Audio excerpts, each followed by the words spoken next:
Hello, and welcome back to Financial Education. My name is always Zach Collins, and I've made a few videos in the past on financial advisors, but compared to the rest of my content, the video where I go through the requirements to be a financial advisor has very much outperformed. Now, my other video on financial advisor goes into what a financial advisor actually does. Today, though, I want to talk about why you should consider becoming a financial advisor. There was a lot of discourse online discrediting financial advisors, and it's about time we had more content discussing the merits of the profession. Before we get into that, for those that don't know me, what is my background? Now, I was a financial advisor in my past. I was fully licensed, fully FISA compliant, specializing in super and non-super investments. I'm not licensed anymore, but I'd love to get that license back one day. I chose to leave the industry as I couldn't stand the owner of the business, and his firm was very heavy in sales. I've got no interest in sales. Being an advisor is not all sales, but my passion is to help people not to sell various managed funds or insurance products. These days, I work in tax and compliance. The online hate is not 100% wrong. However, there are a lot of misconceptions around the work advisors actually do and why it can potentially be a good and rewarding career for you. First, I'll just reiterate what the requirements are to become a financial advisor. First, you need a degree in financial planning. This could be a 3-year bachelor degree, could also be a postgrad diploma and a master's course. Any of these options are appropriate, and they are the first step you need to take to become a licensed financial advisor. Next step is, once you have your degree, is you need to get a job at an advice firm. Generally, you'll start as a power planner or in admin, and eventually get given the opportunity to do your professional year through the firm. This costs the firm money to sponsor you, and so they generally won't just offer to you straight away. They want certainty that you'll be with the business long term and that you're a good fit before sponsoring your professional year. Once you finish the PY, you'll then be a full-fledged financial advisor. There are a lot of different types of financial advisors. So there are investment advisors that will advise you on where and how to invest your money. There's advisors that are really good analysts and do a lot of calculations and predictions on where the market is going and what the best stocks will be. There may also just be an average person that is getting the investment advice from an internal or external team, and they're just regurgitating the information. There are also advisors that specialize in insurance, advisors that specialize in government-defined benefits, those that specialize in transition to retirement, those that specialize in young people at the start of their journey, etc. There's a ton of different ways you can be a financial advisor. When it comes to the performance difference between advisors, this applies to all industries. There are some people that are really good at their job, and their job is their pride. There are people that are decent and just want to cruise. There are also people that suck, but somehow still manage to stay employed. Now, this applies to accountants, it applies to doctors, it applies to psychiatrists, engineers, lawyers, everywhere. There was no one industry that is immune from this phenomenon. You will hear online people calling advisors all sorts of names because in the past there was not a strict degree and professional year requirements to be an advisor. It was previously you had to do a 1-year diploma, it was super basic, and then voila, you're an advisor. It is so different now, and the quality and caliber of advisors has only gone up. These online haters likely dealt with one of the lazy advisors that was rife in the industry previously. I can promise you that it has changed. If you do want to become an advisor, you'll find there are a number of dichotomies in the industry. There is the potential for there to be a large number of job opportunities, but also for there to be very few. Due to the actual regulation around advice, it's becoming more expensive and harder to provide advice.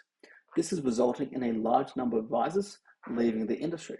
Only a few years ago, there was around 25 to 30,000 advisors in Australia. However, that's halved, and so now there's only around 15,000.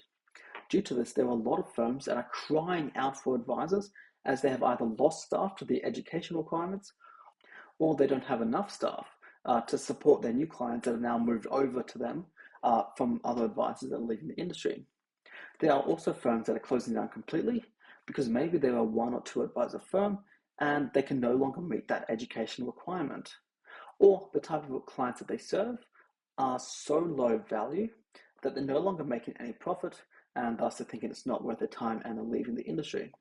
This is resulting in a lot of consolidation of advisors away from a number of small independent firms into just less larger firms.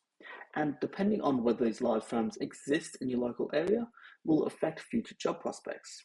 It also affects the future wealth of that town, as it leaves a gap where the whole town won't be getting any advice and may start to fall behind. Let's finish all that doom and gloom. So, why should you become a financial advisor? Firstly, you're helping someone less financially literate than you. If you've passed the degree and PY stages, you will have a decent understanding of the laws and investment opportunities in Australia. This 4+ years of experience will give you a baseline understanding of how our financial system works here, much better than someone that has done a Bachelor of Arts and is working in advertising, for example. These clients may have some background level of knowledge from their upbringing, or maybe they frequent online financial forums. But even with that, they won't know anywhere near as much as you do. They may know about which bank offers the best interest rate on savings or loans, but do they know how to do a recontribution strategy or about the different rollover concessions? Unlikely. I cannot tell you how good it feels to provide someone advice and you see a little spark light up in their eyes or on their faces. I had this client that was in his 50s and he was working 2 casual jobs. Basically, he was just waiting to die because he expected to work forever. He thought he would be struggling financially, never retiring. We were able to create a projection and provide advice that would actually allow him to retire at the standard time. He would probably rely on the age pension for the majority of his income, but because he owned his own property, granted it was currently still with a mortgage, but he also had a decent super balance, and we could show that his standard of living wouldn't drop when he would eventually commence drawing down on those assets. These are the sort of interactions you're having day in, day out. Most of the people that see financial advisors are not the super wealthy. They are lower income household with no financial background. They are the types of people that fall for these the get rich scams and end up with nothing. My old boss used to think very highly of some of the clients that I used to serve. He thought they were very wealthy, very worthy of respect. Well, don't get me wrong, some had decent money. They were definitely in the top 20% of Australians. However, you're only talking in the low $2 to $3 million asset range. And wealth should not dictate how you relate to people. You need to respect everyone from all levels of wealth, from the top to the bottom. These days, I work with people that are orders of magnitude wealthier than my previous clients. These ultra wealthy people still need advice. And if they're getting it, it means it's even more important for those with less to be able to get great advice and to not fall even further and further behind the top 1%. It's getting harder to do that with the cost of to provide advice, now creeping up to being about $6,000 per client. But there is so much good the profession can provide, and it's important to continue to provide the service to all. I'm not going to tell you what to do because I don't know you. Providing advice is not about being the smartest person with a spreadsheet. It's not about knowing the fundamental value of any one stock or being able to predict whether the market will go up or down over the next 12 months. Being a financial advisor is all about being personable.